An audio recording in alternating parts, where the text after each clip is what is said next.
আচ্ছা, ইতিমধ্যে আমরা খবর পেয়েছি যে ভাঙড়ে বোমা উদ্ধার হয়েছে।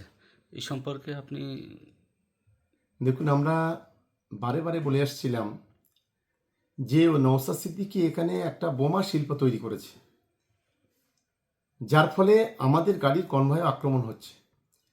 আজকে আইএসএফের নেতা আরিফ বিল্লাহ, ভোগালী 2 নম্বর অঞ্চলের বানিয়াড়া গ্রাম, তার বাড়ি থেকে 3 গ্রাম বোমা এবং বেশ কয়েকটি লং আর্মস মানে বন্দুক সেখান থেকে উদ্ধার করা হয়েছে।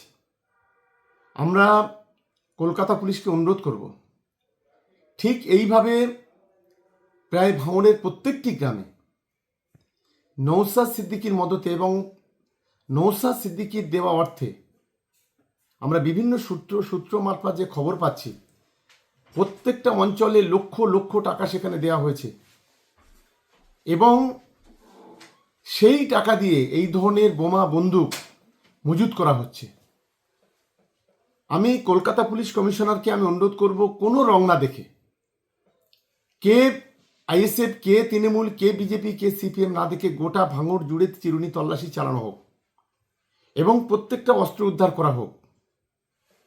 এটা আমি অনুরোধ করছি কলকাতা পুলিশ কমিশনার সহ অন্যান্য যারা পুলিশ কর্তা আছে তাদের। কারণ ভাঙড়কে রক্তের হোলি খেলা করার জন্য, রক্তে ভাসানোর জন্য এই নওশাদ সিদ্দিকীর মতো লোকেরা, তাদের যে সমস্ত সমাজ বিরোধীরা আছে, খুনি আছে, আমরা বিভিন্ন সূত্র থেকে খবর পাচ্ছি তারা এই ধরনের মাল মজুত করছে। এমনকি ভাঙড়ের কোনো একটা দুটো তিনটে জায়গায় সেখানে বাইরে থেকে মশলা এনে সেখানে গুঁড়ো করে সেখানে মেটেরিয়াল তৈরি করা হচ্ছে। এই ধরনের খবরও আমরা পাচ্ছি, যেটা ভয়ঙ্কর একটা আতঙ্কের বিষয় আছে। তার প্রমাণ আমরা পেলাম, আমাদের গাড়ির কনভয়ে সেখানে গুলি চালালো, বোমা চালালো। আমরা যখন তারপরে থানায় গেলাম, সেখানে যখন থানায় এফআইআর করছি, তখন বড়বাবু সহ অন্যান্য অফিসাররা উপস্থিত। তারপরে দুটো বোম চার্জ হলো কিছুটা দূরে। আমরা যখন বাইরে দাঁড়িয়ে প্রেস কনফারেন্স করছি, তখনও পর্যন্ত বোমার আওয়াজ পাচ্ছিলাম, সবাই পাচ্ছিল। ফলে অবিলম্বে এই সমস্ত সমাজ বিরোধীদেরকে অ্যারেস্ট করা এবং এই সমস্ত গোটা ভাঙড় জুড়ে চিরুনি তল্লাশি চালানো, এটাই আমি আবেদন করব। আমি তো বলবো মুখ্যমন্ত্রী নিজে এই ধরনের কাজে উৎসাহ প্রদান করছেন।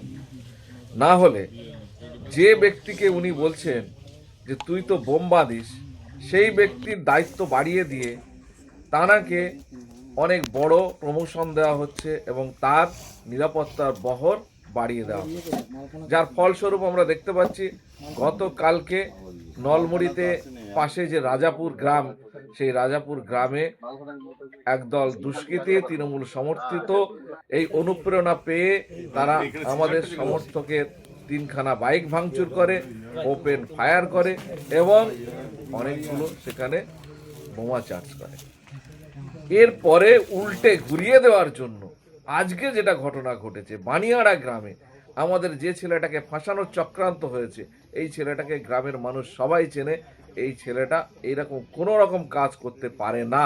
সে একটা ভালো ছেলে, আইএসএফ করে, তাকে চক্রান্ত করে ওখানকার তৃণমূলের নেতা নেতৃত্ব সমর্থকরা, সমাজ বিরোধীরা আইএসএফকে কালিমালিপ্ত করার জন্য তার বাড়িতে বোমা ঢুকিয়ে দিয়ে, ঠিক এরকম ভাবে গত নির্বাচনে চালতেবেড়ে গ্রামে একই ঘটনা ঘটানো হয়েছিল।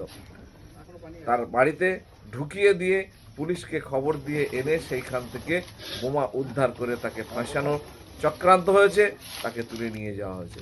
এই চক্রান্ত আর কতদিন চলবে? এই চক্রান্ত করে কতদিন জায়গা দখল করে রাখার চেষ্টা চলবে? এটা বেশি দিন চলবে না। ভাঙড়ের মানুষ কিন্তু এর জবাব ব্যালটে দেবে, এর জবাব 26-এর নির্বাচনে আপনারা পাবেন। যতই এই ধরনের কুকর্ম করেন আর আইএসএফকে কালিমালিপ্ত করার চেষ্টা করেন, আপনাদের উদ্দেশ্য সফল হবে না।